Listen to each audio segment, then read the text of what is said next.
Kevin Kamps is with us. He is the nuclear waste watchdog at Beyond Nuclear, beyondnuclear.org. Hey, Kevin. Hey, Tom. We just had a fellow from the Breakthrough Institute telling us how wonderful nuclear power was. Actually, he was trying to. We kind of got sidetracked on carbon taxes and my being crazy. But in any case, I understand that, the guy who is sort of the original hero of Fukushima, who stayed and tried to keep the plant from melting down, just died of cancer. And B, that some of the nuclear watchdogs in the Fukushima area in Japan are saying that there's just a naked leak of radiation into the ocean. Take your choice, whichever one you want to talk about first. Well, Yoshida, he did defy Tokyo Electric when they told him to stop cooling the melting down reactors with salt water because they wanted to preserve them for future commercial use, which was insane. They were so in denial. And he disregarded their orders, and he cooled as best he could the reactors with salt water. Unfortunately, he could not stop them from melting down. And, the devil's in the details as to how much radioactivity has gotten out. But that's the latest news that you're saying that's breaking is that, it looks like the New York Times reported just today, based on the Nuclear Regulatory Authority's chief spokesperson, that the leaks have been going on for 2 years into the ocean from Fukushima. Yikes.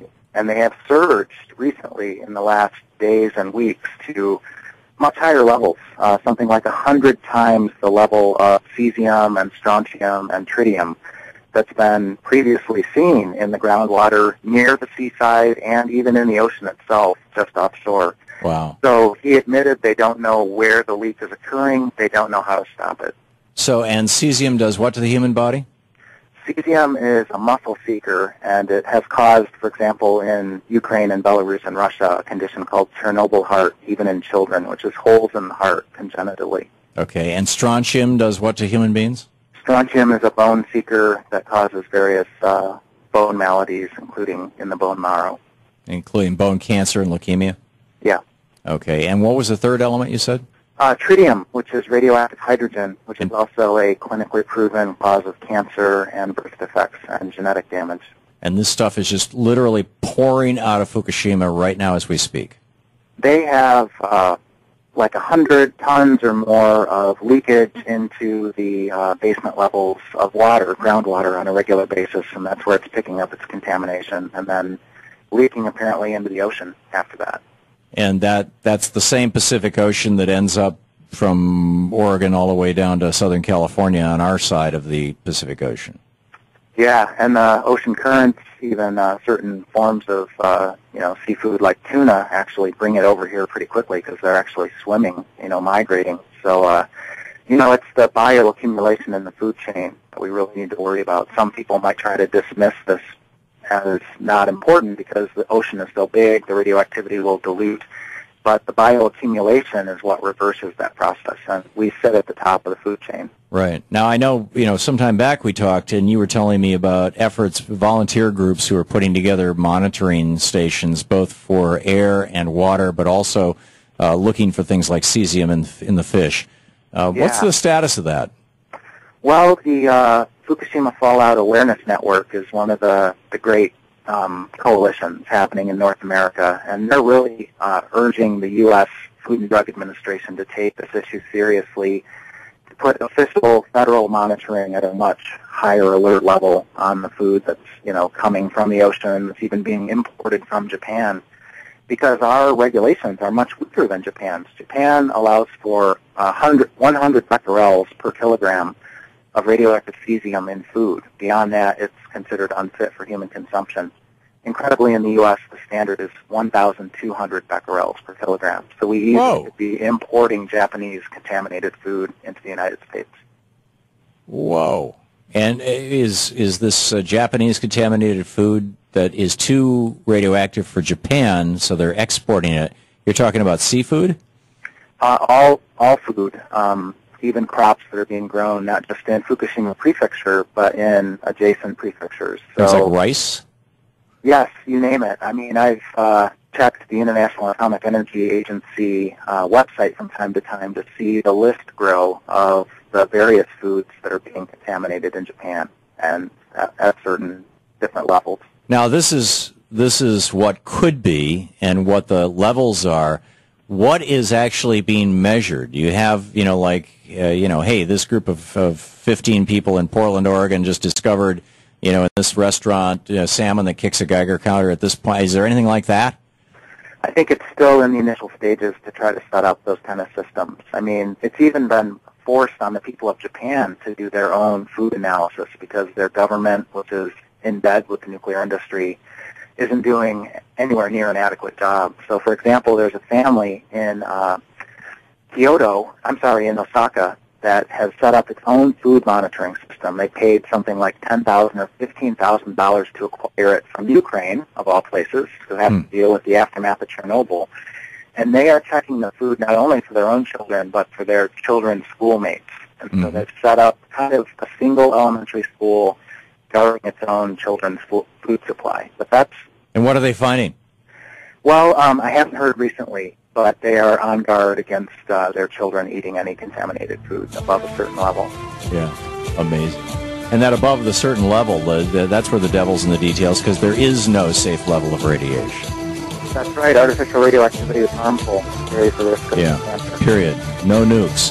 BeyondNuclear.org is the website. Kevin Kamps, the Nuclear Waste Watchdog. Thanks, Kevin. Okay, thank you, Tom. Always great talking to you. If you want more information, get over to BeyondNuclear.org. We'll be right back. A team of Japanese researchers is expressing concern more than 2 years after the accident at the Fukushima Daiichi nuclear plant.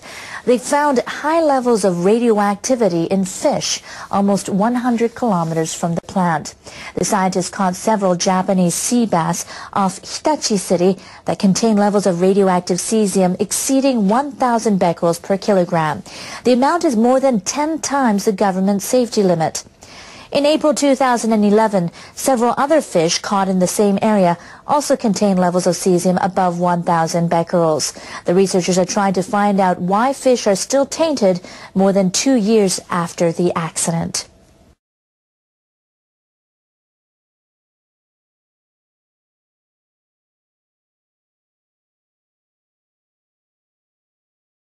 I appreciate the tenor of the conversations. I think it will actually yield results before the end of the year, and I look forward to continuing this dialogue in the months ahead. Thank you very much, everybody.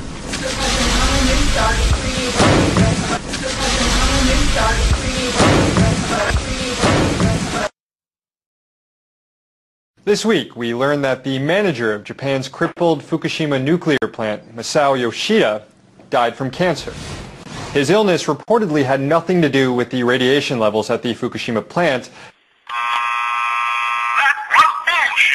that he worked in around the clock alongside a group of men referred to as the Fukushima 50, trying to contain the nuclear crisis in the days and months following the earthquake and tsunami.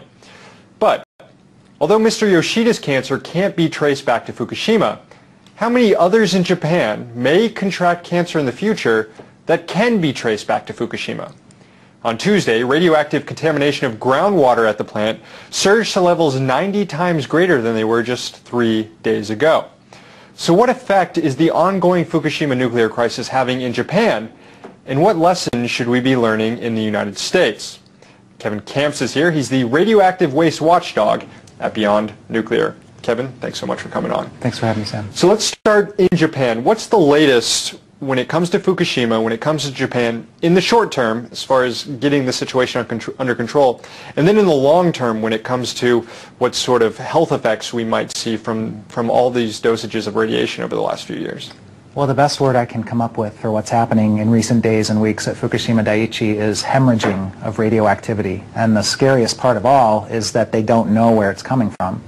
But ultimately, it's coming from 3 melted down atomic reactor cores and severely damaged, if not entirely destroyed, radiological containment structures. That's where it's ultimately coming from, but why it's getting out now in such a hurry all of a sudden is the big mystery.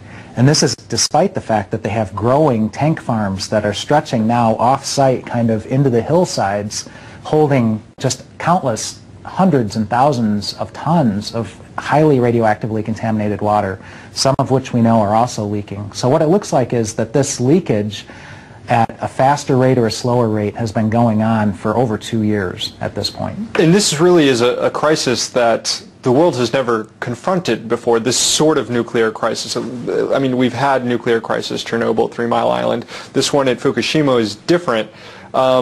So they're kind of flying by the seat of their pants trying to contain it. And here we are, more than 2 years past it, and you say we have these tanks now being lined up. How long can this continue to go on? It seems like an impossible situation, and you know what Tokyo Electric has tried to get away with is convincing the government, the people in the area, the fishermen especially, that releasing some of the contents of those tanks might be an okay thing to do. And they haven't gotten away with it yet, intentionally releasing. But what's going on is unintentional, it's out of control, leakage pathways that they claim not to even know about. How much of the Fukushima disaster was caused, or at least made worse, by the design of the plant itself? And if that's the case, if it was made worse or caused by this design, should we in the United States be concerned because we have plants of similar designs? We have 23 identical designs to Fukushima Daiichi in the United States operating, including the oldest reactor in this country, Oyster Creek, New Jersey. We've now seen on live television 2 years ago what these things are capable of in terms of the explosions and the meltdowns. They knew as early as 1972 at the U.S. Atomic Energy Commission that this design of containment was too small and too weak, and yet they continued to license these things. And we've lived with a game of Russian roulette in terms of the safety risks for 40 years now. These are also building designs that include putting these waste pools at the top of the building, which has proven to be a pretty big problem in the cleanup at Fukushima. That's the other shoe that we hope will never drop, but it's precarious at this point. Unit 4 at Fukushima Daiichi could collapse if there's another big earthquake, and the cooling water in that high-level radioactive waste storage pool could be lost suddenly. Within hours, that waste could be on fire. The situation in the U.S. is that we have multiple times more waste in our pools than is contained in Unit 4, and they are vulnerable to various natural disasters or terrorist attacks or accidental drops of heavy loads that could drain the water away. Or potentially earthquakes and other natural disasters. I mean, Fukushima, that was caused by an earthquake and a tsunami that came through. How many plants in the United States are in similar precarious situations on fault lines or on coasts or near flooding zones? I think we had one, I forgot what state it was last year, that came dangerously close to being flooded.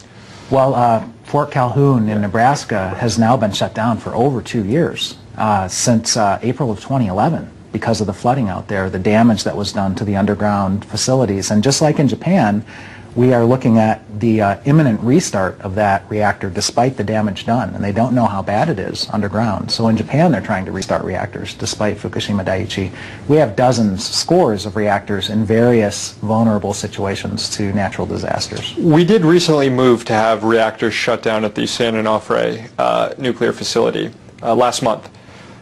How much of that do you think was influenced by what we saw happening in Fukushima, if at all? Or is this just kind of a one-off, here we are being careful about nuclear power in this instance while letting all these plants continue relatively unchecked in dangerous areas? Well, there has been a groundswell of concern among the American public post-Fukushima, because now folks have seen on live television what American reactor designs are capable of.